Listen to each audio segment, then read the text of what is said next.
Hey all, in this video we're going to be reviewing the KBO Breeze, a super popular step-through model for commuting. Let's get started.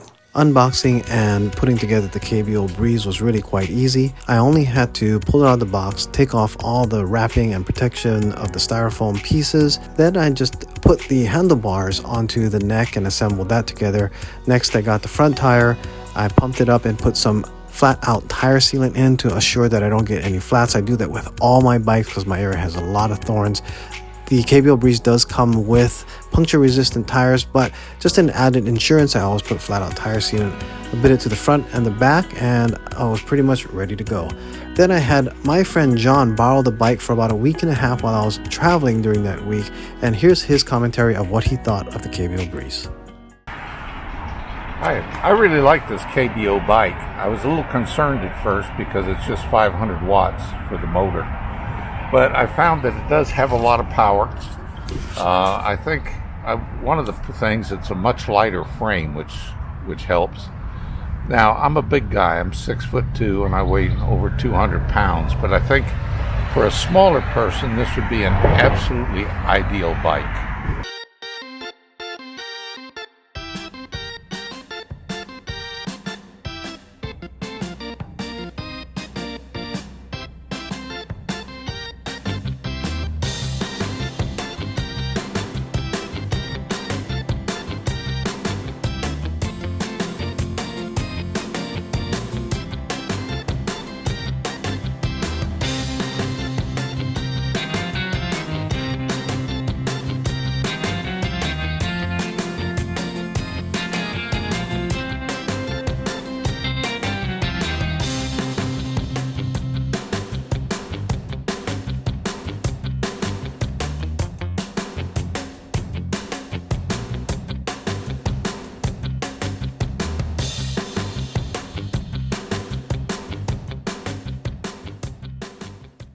Okay, so in this segment, we are looking at the KBO Breeze Step-thru. This is a 500 watt nominal motor commuter bike, and it's a great city bike type commuter with the 2.4 inch wide tires that are 27.5 inches.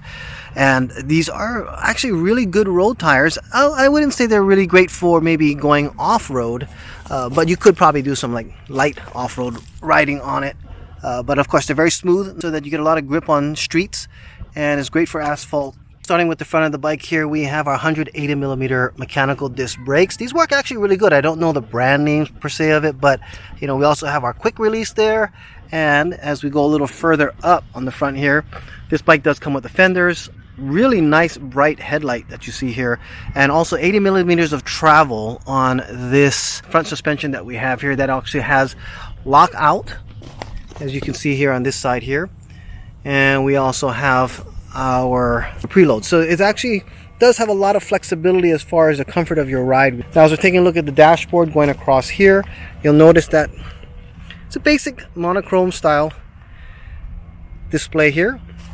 You have up to 5 levels of pedal assist. Cool thing about this bike is that when you throttle, you can actually get an average of 24 or about 24 miles an hour. It's between 23 and 25 is what you get. So I'll say your average about 24, and whether you're pedaling or you're throttling, you get the same. As long as you're up at PS5, it's actually really good. This is a bike that actually has a very smooth pickup. It's not very torquey, and it's great for, it's a cruiser style. So that's what's really nice about this bike. Coming more across here, we also have our 7-speed standard SIS shifter by Shimano. Okay, and as we're going through the different functions on this here, on the display, you see we have our battery level, and this is your basic trip odometer, going through a regular full odometer, our max speed on your last trip, your average speed, and of course the time that you've been running on this last trip. It does reset automatically every time that you turn on and off the bike, and your basic up and down pedal assist here. Now if you hold down this plus here, you will have the headlight turn on and off just by holding it down for a few seconds, and of course the display does start to glow when you have that on. It does have a really bright light, as you can see in some of the footage here that we have from the front end of the bike. Coming down here, you notice it's a very wide cockpit. It does not come with this bag bottle holder, and it also does not come with a cell phone holder. We do have these accessories on the ebikeproducts.com website. The cool thing is, with the width of this wide style bike, you have a lot of options to put accessories on here. With a smooth ride that you get from this front suspension, you don't have a lot of things bouncing all over the place. Now, as we're coming down here, we have a 768 watt hour battery. That is 16 amp hours of battery. So, you know, that 50 mile of range is definitely possible. Again, of course, depending on the condition, but that's a really large size battery for an e-bike nowadays. And that's actually something that most e-bike companies are starting to move forward to, because range is really important. So you will get a good amount of range off of this bike, especially with that 16 amp hour battery here. So nice size battery for them to put on there. I'd also like to make a quick mention about the charger that comes with this. They actually give you a 3 amp charger. Because of the size of the battery, that kind of makes sense. I mean, if you have a battery that's 16 amp hours, they've actually included a fast 3 amp charger, which means that it only takes about 5 hours to recharge this fully. So you get that full range out of your battery here. Also, the payload capacity for this bike is up to 300 pounds. Again, this is not a torquey bike, so it does have a very gradual pickup. So it's not a bike that is like fast off the line. It's just very smooth, but of course you can always help pedal it to get it to start picked up a little faster.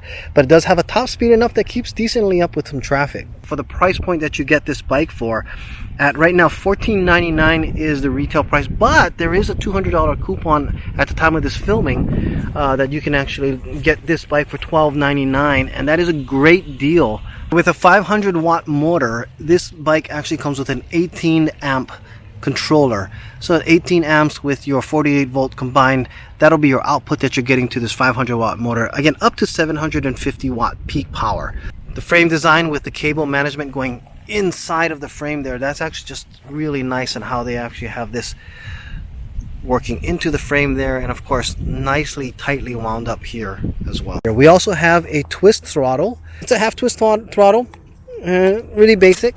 We also have these faux leather style grips here, really comfortable. These are not locking grips still, so I don't know if there's a way to go ahead and make sure that they don't spin a little, but they do have a little bit of a movement to them, but they feel really comfortable, very nice.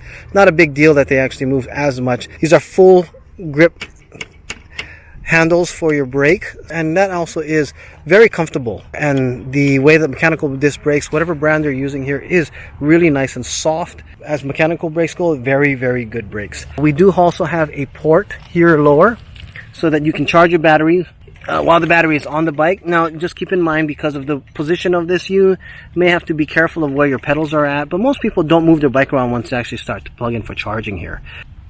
We are looking now more toward the back of the bike here. Again, another 180 millimeter rotor disc brake, mechanical, and with a nice kickstand all included on it. It also does come with this rack and fenders that you see on the back side here. I like also a lot, one feature on this is this tail light here. It is a integrated tail light, so when you do hit the brakes, it flashes. It actually blinks, so lets people know that you are braking. And if you do have the headlights on, it also stays on.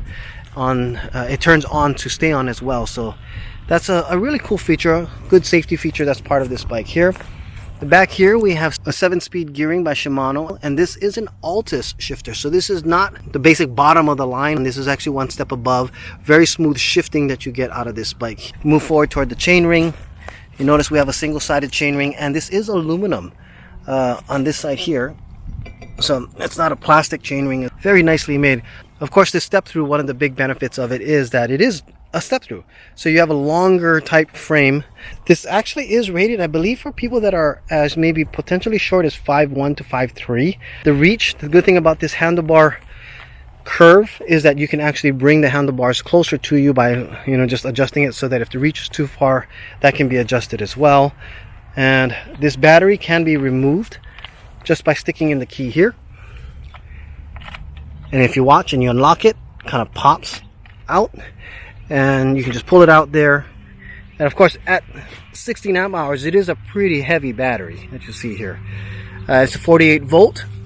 Popping this back in, you do need to put quite a bit of pressure in there, but I just want to also show this while it's out. If you do push this while the battery is out and about, If you want to know what charge it's at, you can actually see that there's an indicator here. If it's blue, it's fully charged. Green is about half. Red, you should be recharging it. So that way you don't have to put it back in the bike to know what charge is at. And you just push this down and you notice there's a little blue light that comes on there.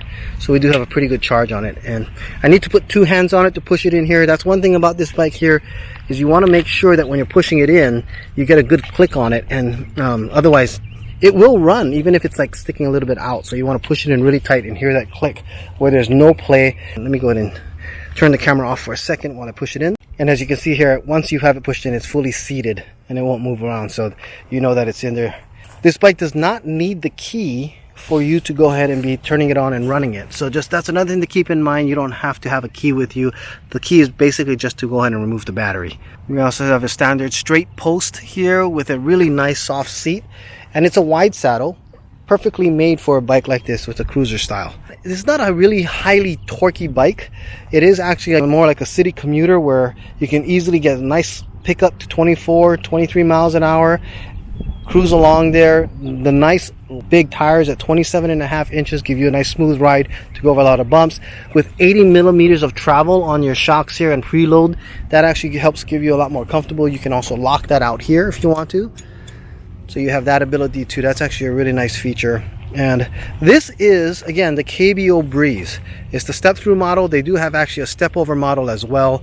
Again, at $14.99, it's a great deal. KBO is one of the bigger brands that are out there. They've been around for quite a while, making some great bikes, and they're known for making decent quality bikes at a great price. And this is if you're thinking about getting a bike for commuting, with the battery size as big as it is, this is actually pretty excellent of a bike. Now, when I was in New York a couple of weeks ago, I actually saw some of these KBO Breezes, the step-over models more so, being used as delivery bikes. And that's, you know, something to be thought about. So if you're actually a delivery guy and this is actually how you make your living, and they're buying bikes like these because of the usability factor on it, that's a good testament to how good some of the KBO bikes actually are out there. If you are looking to pick one of these up, or you're interested in finding out more information, you can use the link below and go to ebikeproducts.com/KBO Breeze. Again, that's ebikeproducts.com/KBO Breeze. Don't forget to like and subscribe, and I will see you guys in the next video.